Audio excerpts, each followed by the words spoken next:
teaching methods.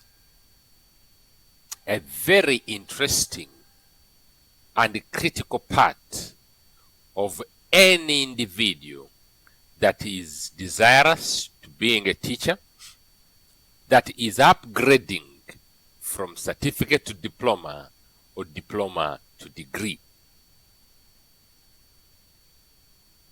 In the previous videos that I encourage you to watch if you have not, we have taken a great number of strides in understanding what are called teaching approaches.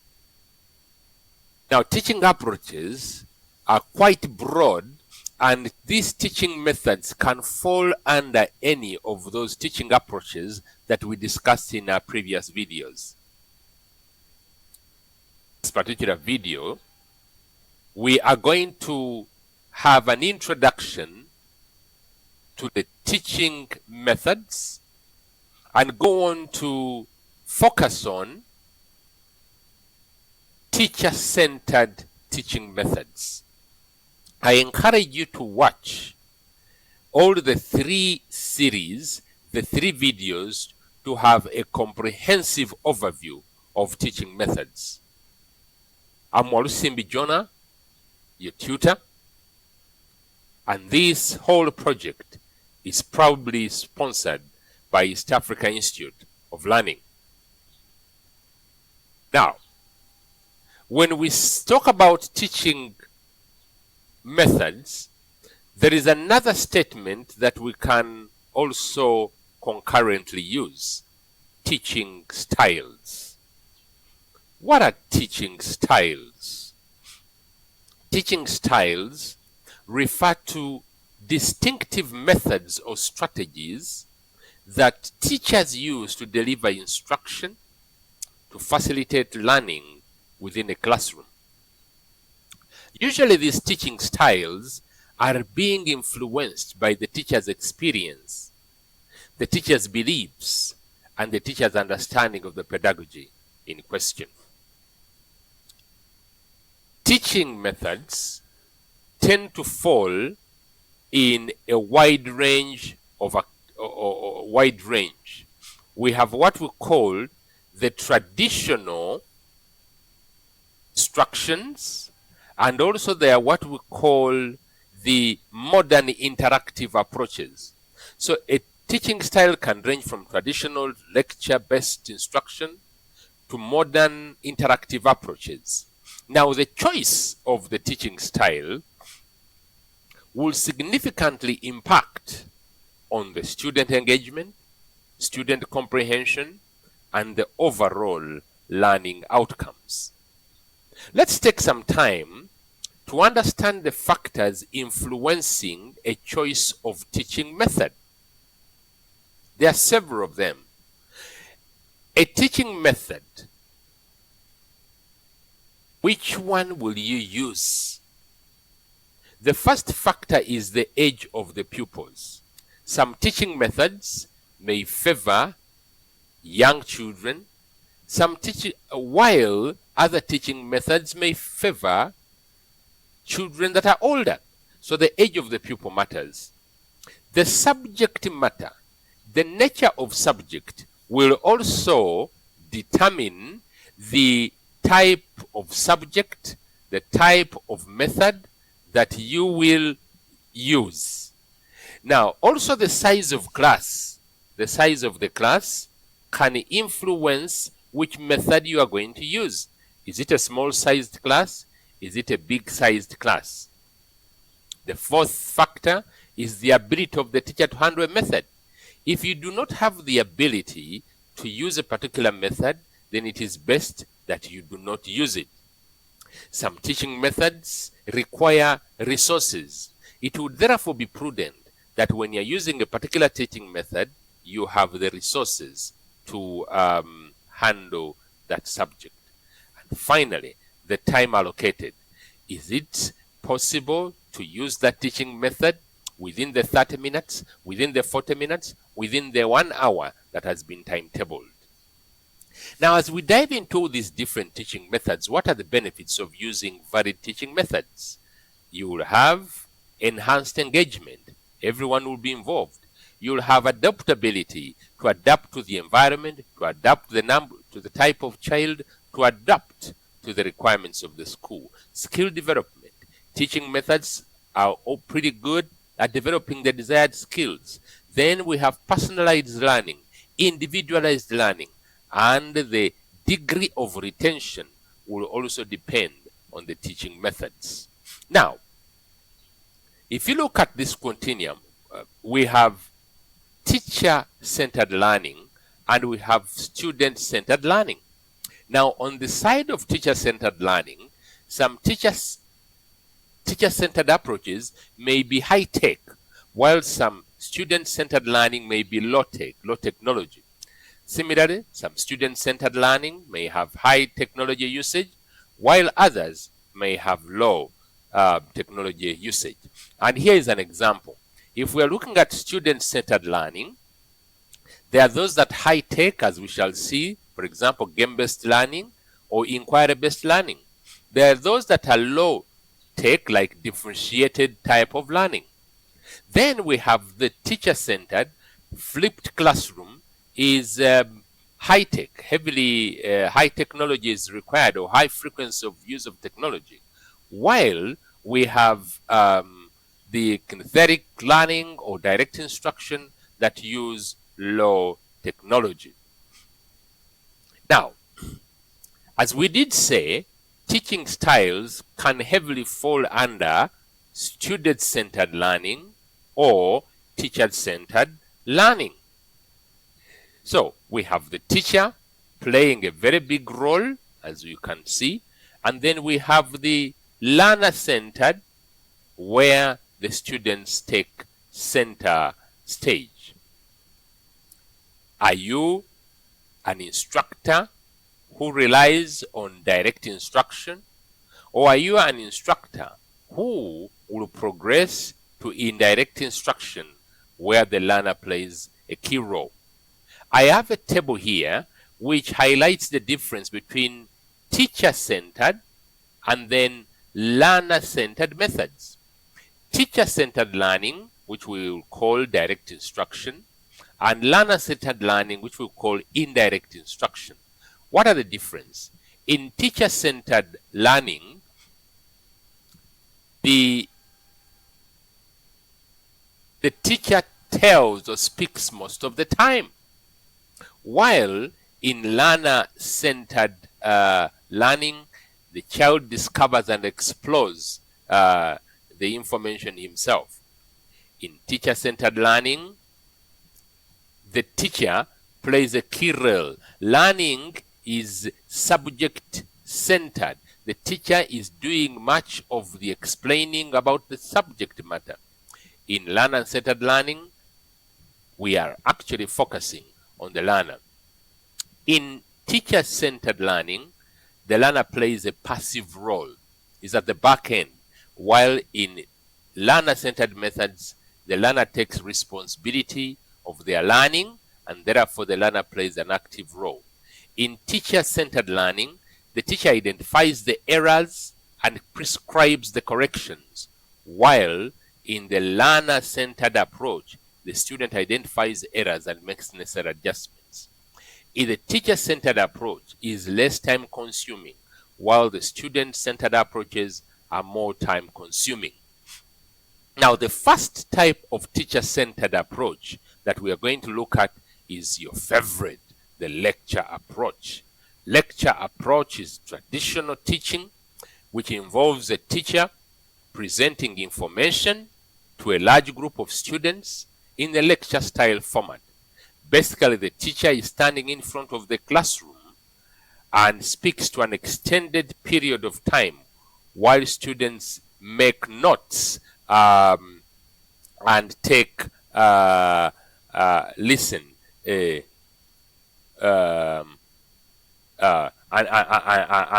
and listen. Now, progressing on in the lecture type of method, it's about delivering concepts. It's about delivering a lot of information in a short period of time.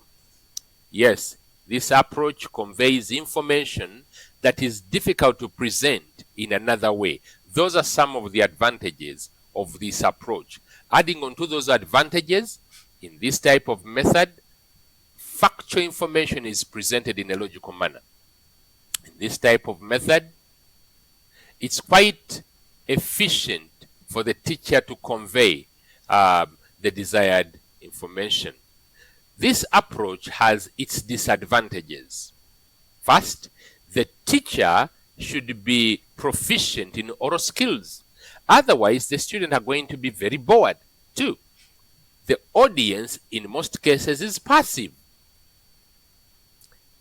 Three, learning is difficult to determine that it was successful because the lecture is progressing and you cannot easily do an assessment. Remember, the learners are passive. In this type of approach, it is a one-way presentation. The next type of method is the questioning approach. Questioning can be defined as an interrogative process that stimulates a response by allowing the individual to use his or her cognitive abilities to produce information based on the question asked. Now, I have here various types of questioning you can use. For example, number one, you can make a statement and ask the pupil's opinion. Two, you can now also question and ask for a group response. So they fall into a discussion and then respond to the question. Then we have, for example, paraphrase. Pose a question while walking. Then you have the deeper evaluation. Ask the why, the how question. We have the multiple type of questions. Then we have the make mistakes. Pose incorrect statements and request them to identify the mistake. Then we also have the varied thinking. There are questions that are aligned along the Bloom's taxonomy, and then select carefully which type of question that you are going to use. So we have the open-ended questions and the closed-ended questions. What? Usually open. Why? How? Closed. Where? When? Who? It's closed. It's very brief in nature. So that's the type of approach, questioning. I move to the next type of approach, which we call the flipped classroom. Now, the traditional type of classroom model is the teacher delivers a lecture, presents information during class time. Now, then the teacher leaves students to do homework based on what he delivered in form of an assignment. Usually the assignment within the Ugandan context is happening at home. Now, a flipped classroom is the reverse. You give students information they need to study. So you tell them tomorrow's lesson will be about the past tense. Please go on the internet. Please refer to this book, page this. While at home, make sure you study. When you come back to class tomorrow, you are going to discuss. Tomorrow during the lesson, in class, I'm going to give you an exercise based on what you learned at home. You have flipped. You have turned around the normal way of teaching. So we call it the flipped approach. Now, the flipped classroom has its advantages. One, students have more control because they are doing their study at home. Two, it promotes student-centered learning and collaboration. Three, lessons and content are more accessible because the child is searching them out on the internet. Four, because of this access, the parent is monitoring what the child is doing. Yes, it can be quite efficient. However, there are some disadvantages. Now, to those students that do not have access to the internet, there are disadvantages. Now, The teacher who's using a flipped classroom approach needs to do earlier preparation. So there is significant amount of work to be done. The time in front of the classroom is quite a lot. I mean, in front of the TV, in front of the internet is quite a lot. Now, this can expose the learners to what is unnecessary if it is unsupervised. The other class type of learning we want to see here is the demonstration method of teaching. In the demonstration method of teaching, it involves showing students how to perform a task or carry out a procedure. So here the teacher is demonstrating a task. This is how you swim. This is how you kick a ball. The students are watching. Then the students are given the opportunity to practice themselves. So these are the phases of a demonstration. You demonstrate. The students perform. The teacher supervises. You evaluate whether it is done right. You explain. That is the phase of demonstration. Expository method of teaching. This method of teaching, it's a telling method.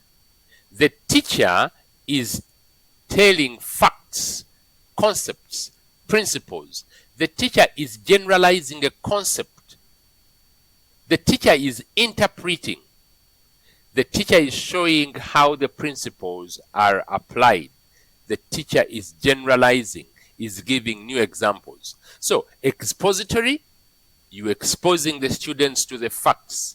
You're exposing students to concepts. This is how we calculate, this is how we multiply. Having exposed them, then you generalize, you give exercises for them to implement. Storytelling. Now you notice here, we have our tutor here is telling a story to the little ones. Storytelling. Storytelling is a form of teaching. Usually within the lower classes, it would be nice to be done in the mother tongue. Children enjoy listening and telling stories. So, and then students can actually make predictions of what will happen. So, that is why when you look up the internet and we have small bedtime stories, there is usually at the close of the story the moral of the story. So storytelling provides children with a window to a new world. It provides an opportunity to learn new ideas, thus it's a method that can be used across all subjects. That is a sneak peek in about 5 different methods that can fall or align themselves closer to the teacher-centered approach of learning. Please look forward to the next video on the child-centered types of teaching methods.